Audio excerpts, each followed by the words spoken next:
Welcome back to DWY's Ask the Expert podcast. My name is Cassia, and on behalf of DWY, I'd like to welcome Sam to our podcast. Sam, do you want to tell me a little bit about yourself? Sure. Hi, I'm Sam. I'm 25 years old. I like to make reels. I like to sing, and I like to promote disability awareness. Okay, that's super cool. What reels do you like making? I like to make ASL reels, so I'll do some sign language while I'm dancing. Do you have a favorite thing to sign? I'm still in the learning process. Well, that's okay. Yeah. That's super cool. I know you mentioned before you like going on walks. Do you have a favorite place to go on walks? Do you like walking inside, outside? We go to the walking track, the Matney National Cycling Center walking track. That's really cool. So I know you've mentioned singing and reels and disability awareness. Are you passionate about anything else? Inclusion. Inclusion. Yes. Do you have any messages you would like to share about inclusion? I want to say to people that, if they include people with disabilities, our society would be a better place, and that our society would be growing a lot more if people would just include people and let us be who we are.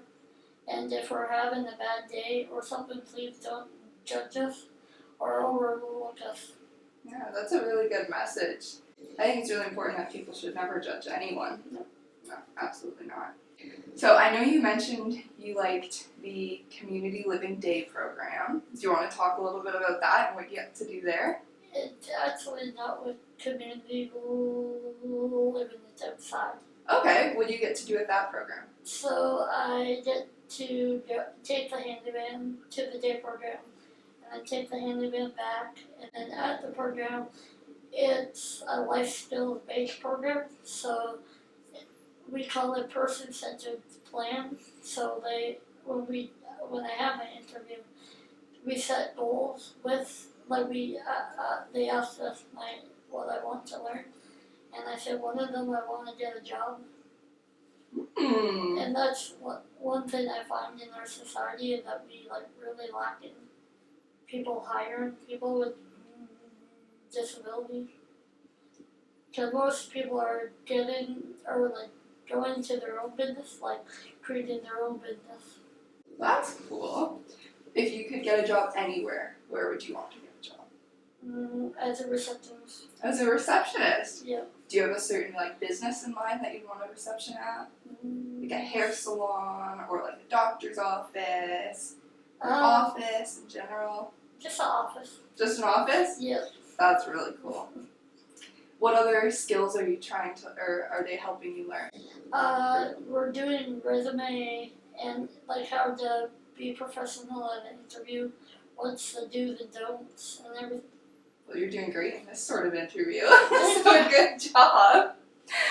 I know your day program isn't with Community Living, but I do know that you do go to some of Community Living's programs, and they just had their 70th anniversary. Yes. Yes? What do you see happen at Community Living? I see a lot of people having fun and doing activities they enjoy. That's Cool. Do you have any favorite activities from there that you get to do? I get to be part of a self-advocacy committee called the Dreamweavers. The Dreamweavers! And Yes. what do the Dreamweavers do? We promote self-awareness. Okay. And so when the people in our community living, if they want to have us do something like a dance or anything, we help them and we make it happen. So you get to plan a bunch of different things. Yeah. Do you have a favorite thing that you get to plan? The dances. The dances? To see the joys on their faces. Aww. Something. Do you dress up and get all fancy? Yes. That's the one thing I love. Getting fancy? Yes. What do you like wearing? Dress pants. Dress pants, me too. Yeah. Prefer dress pants, absolutely. Do you get your hair all done nicely? Yeah, my mom would come up and help me. Wow. What's your favorite song to dance to? I had the time of my life by Dirty Dancing. Ooh, that's a good one. Have you seen Dirty Dancing? No. No? I'm very, like, picky on what I watch. Okay. What do you like watching? I like watching America's Got Talent, The Voice, The Masked Singer. So all singing sort of related shows? Yeah. I got a recommendation to watch K-pop Demon Hunters. It's like a South Korean band. Okay. Yeah. Have you ever been to a concert at all? Yeah, they're too overwhelming for me with my ear problems and everything. That's alright. If you could have one concert for yourself to watch and you could be the only person there and you could meet the singer, who would you want to meet? Shania Twain. Shania Twain. I think she was just in Toronto. I didn't go. But what's your favorite song of hers? I like Man, I Feel Like a Woman. So if you're okay with it, we're going to talk a little bit about disabilities Okay. and how that might differ from a fully abled person, put it that way. From your experience, what are the biggest misconceptions people often have about people with disabilities? The most misconception that I see is that we can't talk, can't walk, like those kind of, like the general basics of, you can talk, even feeding yourself, even down to feeding yourself or and then in malls, we might be overstimulated to a normal person that can walk through the mall and go shopping. But for us, we're the all tense and we have to wear sensory headphones and we have to, there's a lot more planning for us than if it's a person like you, Kasia. There's a lot more we have to do, for you, you can drive yourself somewhere. But for people that live in group homes, they have to plan their ride with their staff. They have to make sure that, we're having the best stage possible because we can't go in the van if we're not having a good day. So it's all these minor little pieces that come down to, and then when we go and maybe we're not feeling good in the morning or in the food court, let's say for example, and they're everybody's talking about the scene. It's like a movie happening in the mall. It's like everybody's watching us and everybody's oh, she had a rough day, or, that's what they'll remember. Or maybe they won't even let us in the next day. Or maybe they're not gonna accept us.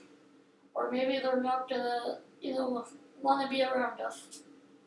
Because when I first got diagnosed with anxiety, it was a very challenging time for me. I even had to go to the hospital at 18. That can be scary. I'm sorry to hear that. Because doctors were oh yeah, she's fine, to put her on this med. Nowadays, for people with psychiatry problems, mental disorders, PTSD, all these disorders, they're oh yeah, she's fine. But in reality, we're not fine. We're just like anybody else having a bad day. Just like anybody else having a bad day. But when you go into a mall or a movie or any big concert, there's a lot more misconceptions that we have to deal with ourselves. So throughout all these challenges that you've encountered, and it seems you've been able to overcome a lot of them because you're here talking to me, I think we're having a pretty good time, and we're super excited about the event. Yes, Youth Inspire Community Day. Super excited. What are some unique perspectives that might have given you, or lessons that you've learned just in general? The lesson I learned is to be who you are. Just let yourself be who you are. Don't look at other people. Because for right now, I thought I was relapsing. And so I had to ask all my staff, I'm is this really what's happening to me? Am I relapsing again? So no sin. You're actually preventing yourself for the relapses. Because for me, when my anxiety is coming on, I have to go in my room and lock my door. I can't let anybody in. Because if I let somebody in and I don't feel safe, then that's on me. You know. Makes sense. So, I don't know if you know this, but Dare to Be Youth is a charity, and we focus on providing programs to youth 14 to 24. Yeah. So that's sort of the audience that we try to reach, and we have a lot of those youth come through our programs. And I've had the pleasure of meeting so many of them as they've come and went from some of the programs that we offer. Some of them come to Youth Inspired Community Day, which again we're super excited for. If you could tell them anything, so these are students going into grade 9, might still be in university, around our age, what messages would you give to them? I would tell them, try to be your unique self. You know, try not to compare yourself to others. Because if you compare yourself to others, you're going to hold yourself back. You're going to restrain yourself back from doing what you want to do. So you want the youth to be themselves, authentically, Yeah. no holding back, no being sorry for being yourself, right? Is there anything you wish that they could know about sort of their future selves, aside from being themselves? Like, if you went back when you were a teenager, and you look at where you are now, and all the singing you've posted, for example, and how you have a beautiful voice, what's something you wish you could have told yourself back then? Everything will be okay. Everything will be okay. So powerful. I love that.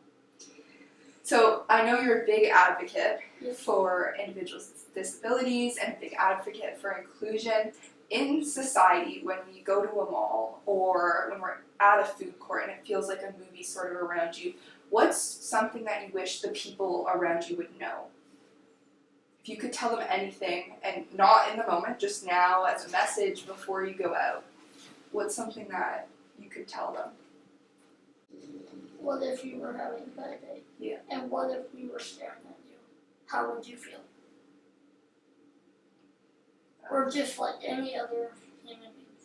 So if you're willing to stare at us down heartbeat, and you're willing to, you know, not to accept us, that is your own problem, not ours. Because we are just like everything. Absolutely. And for you, and I know everyone's sort of different, but when you're experiencing a bad day, and I know you don't want people looking at you or staring at you, do you ever wish someone would help, or do you prefer them to just leave you alone and just do their own thing? Just leave me alone and do my own thing. Because I have to come out of it. Because if somebody's trying to bring me down, their strategies might not work for me. You know? Yeah. You know Sam, and you know what works best for Sam. Yep. Absolutely. So speaking of disabilities, over the span of your many years, we've talked about overcoming challenges. What's some challenges that you've had personally? And I know earlier when we were talking and laughing, we were talking about humor. Yes. And how that was a hard thing. Yes. Do you want to talk a little bit more about that? Sure. So I noticed when I came, like when COVID, like it was kind of COVID, everybody was in their house. Everybody was just watching movies, like, you know, it was kind of like, I would say humor was one of the most difficult things for me to learn. Because people would be like laughing at my joke, but I'm like, why is that funny? Like, why is that funny? Like, because I have a processing disorder, that was one of the factors. And then the other factor is trying to understand the joke. So processing the joke, trying to understand the joke, and then reacting. So processing, understanding, and reacting were the three things that were exceptionally hard. I don't even know if I could think myself through all of those. That's so difficult. Yeah, very. So we talked a little bit about music. Yes. What does music mean to you, and what does it allow you to do? It allows me to calm and just be myself. Be yourself. And I know we talked about being yourselves and being confident. Does music allow you to do that? Yes. Does it help you be confident? Yes. What's one tip you could give to other people to be confident in whatever they like to do, music or not music? Be happy. Be happy. Yeah. I like that you're always smiling. It makes me happy. I love when people are smiling. Do you have a favorite song to sing? Pink Pony Club. Pink Pony Club, that's a good one. Pony Club, I'm looking on this. And that brings us to the end of this episode of DBY Ask the Expert podcast. I'd like to thank Sam for spending so much time and sharing all her insights on disabilities and inclusions and everything that she shared with us today. Be sure to follow at Dare to Be Youth Halton and at CYC for Change to stay up to date for any future episodes. Thanks for listening.